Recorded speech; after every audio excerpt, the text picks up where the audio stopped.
Olá pessoal, vamos para a segunda parte da modelagem do processo e ciclo de vida do software. Nesta aula, a gente vai ver toda a parte de ferramentas e técnicas para a modelagem do processo, os custos do software e vamos definir também quais são as características que fazem um software ter boa qualidade.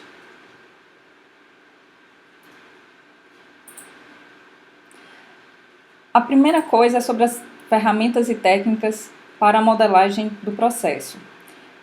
No modelo estático, teve uma anotação construída por Lai em 1991, onde ele definiu a questão da atividade, da sequência, do modelo de processo, os recursos, o controle, a política e a organização. Todos esses itens são fundamentais para ter boas práticas no desenvolvimento do software. Vamos falar um pouquinho sobre cada uma delas. A parte de atividade é alguma coisa que acontecerá em um processo. Então, eu preciso definir bem qual que é essa atividade. A sequência é a ordem dessas atividades. É fundamental que ela aconteça numa determinada ordem. Lembra lá da nossa analogia em relação à receita de bolo? Se eu não cumpro as atividades em ordem, eu não chego ao meu objetivo, que é ter um bolo gostoso no final. O modelo de processo é uma visão de interesse sobre o sistema. É uma visão amplificada sobre aquele processo, de como é que vai ser todo o processo de construção e desenvolvimento do software. Os recursos são os itens necessários que podem ser uma ferramenta ou uma pessoa, um conhecimento, qualquer coisa que eu vou utilizar nesse processo de desenvolvimento. Ele deve ser definido logo de antemão na primeira fase do desenvolvimento do software. Sobre o controle, é a influência externa sobre a aprovação do processo. Podem ser manuais ou automáticos, humanos ou mecânicos. Então é preciso ter uma certa organização, um certo controle em relação às atividades que vão sendo feitas no decorrer do processo. A política é um princípio de orientação e a organização vai ser a estrutura hierárquica dos agentes do processo. Então, é preciso ter essa organização, essa estrutura, para que a equipe possa desenvolver e trabalhar de forma coesa e ter um software de qualidade no final. Aqui nós temos uma tabelinha onde mostra o modelo para definição de artefatos utilizado para o artefato carro.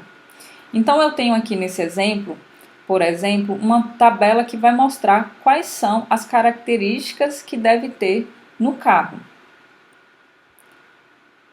Por exemplo, então aqui, qual que é o nome do artefato? Vai ser o carro. A sinopse, esse é um artefato que representa uma classe de carros. O tipo de complexidade é composto e o tipo de dados é um carro ser definido pelo usuário. Então, eu tenho aqui a lista de estados e artefatos desse carro. É um exemplo de como mostrar, como definir quais são as coisas antes mesmo de começar o desenvolvimento e a codificação do meu software. Então, por exemplo, eu tenho aqui que quando o carro está estacionado, ele pode estar desligado, onde o motor do carro, vai estar desligado.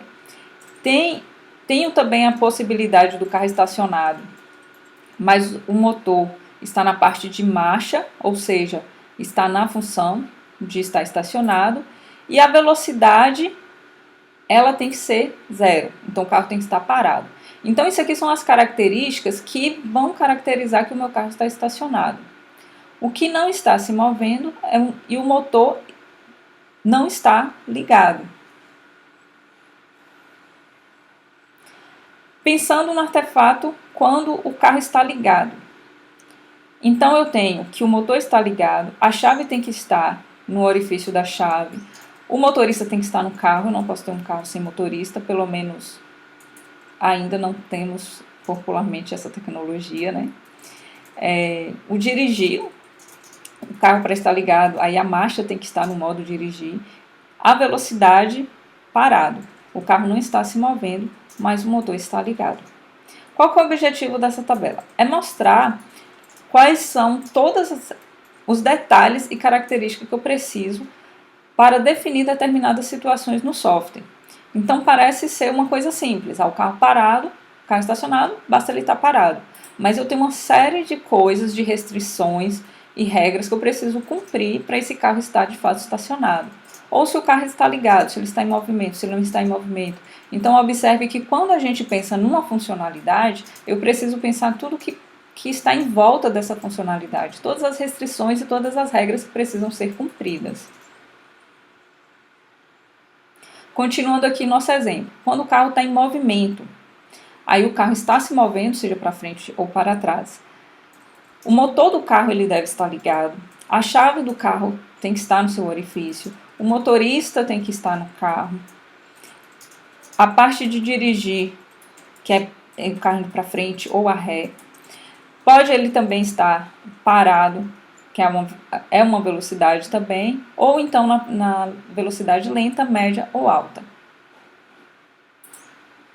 Aí, por exemplo, na situação em que o carro está em movimento, que está sendo dirigido, tem o exemplo do cinto de segurança. Como a regra de que não pode dirigir sem o cinto de segurança, é um artefato exigir, ou aí ele começa a apitar caso o motorista não esteja com o cinto de segurança.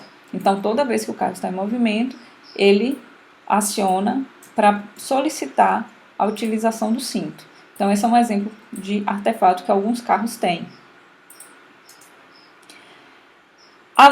A lista de artefatos. Aí eu tenho a parte das portas, as 4 portas de um carro, poderia ser somente 2, o motor, o orifício da chave, a marcha e a velocidade. Então, são as coisas que eu vou levar em consideração.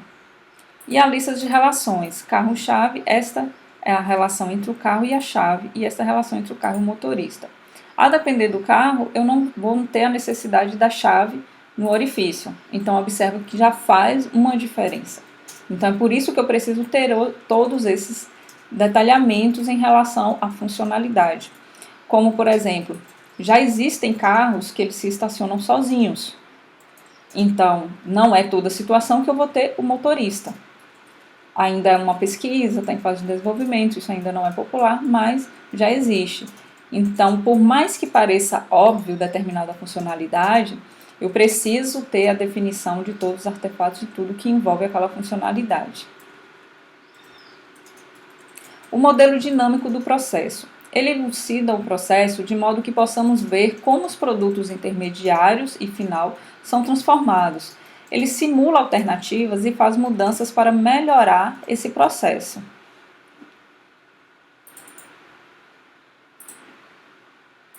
Em 1996, Abdelhamid ele especificou 4 áreas principais que afetam a produtividade, que é a produção de software, o gerenciamento de recursos humanos, planejamento e controle.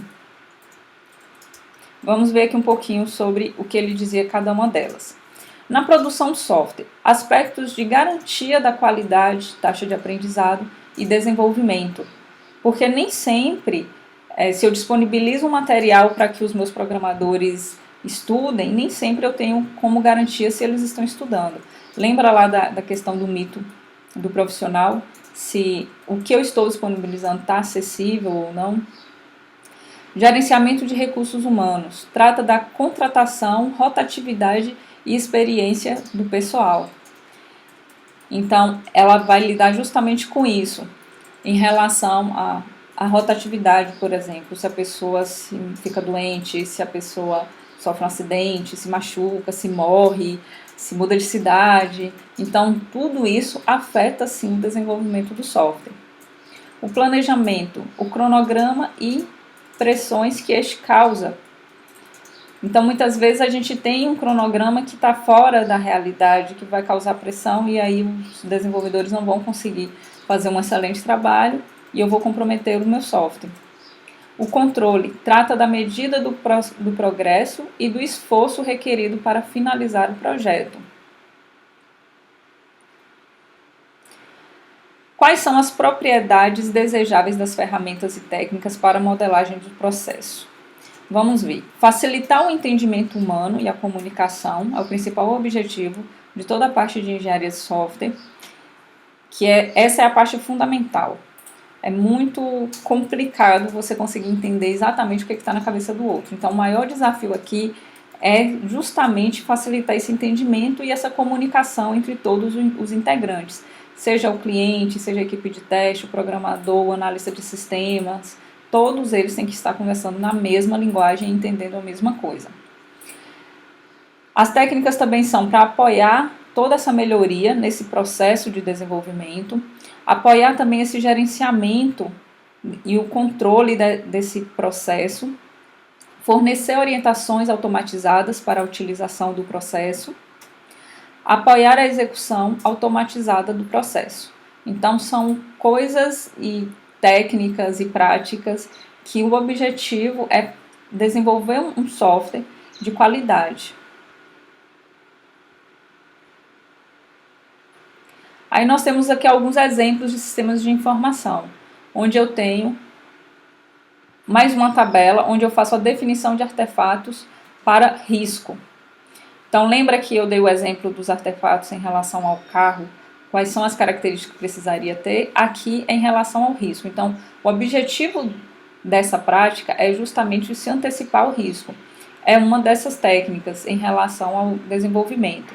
Então, primeiro eu vou pensar no risco, em qual que é o problema, e aí eu vou ver se este artefato, se ele representa um risco de um problema X, se ele ocorrer, qual vai ser o efeito negativo e qual vai ser o efeito negativo em algum aspecto do processo de desenvolvimento. Então, já vou pensar em, se determinada coisa acontecer, quais serão as consequências disso. Aí eu tenho como classificar se é baixo, se é médio alto, médio baixo ou se é alto. Então, de acordo com a classificação desse risco, eu vou ver quais são as medidas que eu vou tomar caso ele ocorra. Então, por exemplo, quando o risco é baixo, a probabilidade de problema é baixo e a gravidade do problema é pequena. Aí é caracterizado como risco baixo. Quando a probabilidade do problema é baixa, mas a gravidade do problema é alta, aí eu já tenho uma média alta. Quando a probabilidade do problema é alta e a gravidade do problema é pequena, aí eu tenho média baixa. E quando a probabilidade de acontecer o problema é alta e a gravidade também é alta, aí sim eu tenho um risco de alto nível nas mãos. Aí eu vou pensar em qual é a probabilidade do risco ocorrer e qual que é a gravidade desse risco ocorrer.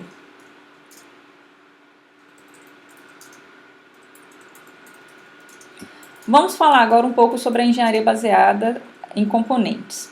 Supõe que as partes dos sistemas elas já existiam. Eu já tinha módulos prontos desse sistema. O processo de desenvolvimento ele concentra-se na integração dessas partes, de que no seu desenvolvimento a partir do início.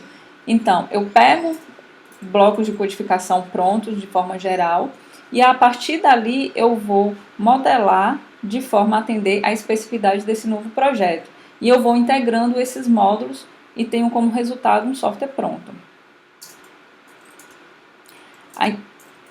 A engenharia baseada em componentes, ela tem a especificação de requisitos, aí a análise desses componentes, a modificação dos requisitos e o projeto do reuso do sistema.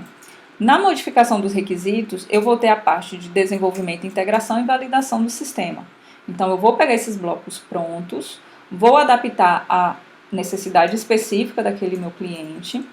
Aí eu tenho a parte de desenvolvimento, que é fazer essa adaptação e a integração de todos esses blocos, e depois eu preciso fazer essa validação, certo? Então, assim, eu tenho esses componentes, vou dar um exemplo, num sistema de empresas. Aí eu tenho uma empresa que ela é de logística, mas toda empresa tem uma parte dos sistemas que é de RH. E tem uma parte que é de produto. Aí eu tenho a empresa de logística e tem a empresa de um mercadinho. Eu posso pegar códigos que são genéricos. Eu tenho toda a parte de gestão de RH, de pessoas, e aí eu só vou adaptar aquilo que é específico para a logística e o que é específico para o mercadinho. Então, assim eu estou fazendo reuso do software e eu estou utilizando a engenharia baseada em componentes. Olá, você acabou de ganhar um intervalo. Até a próxima!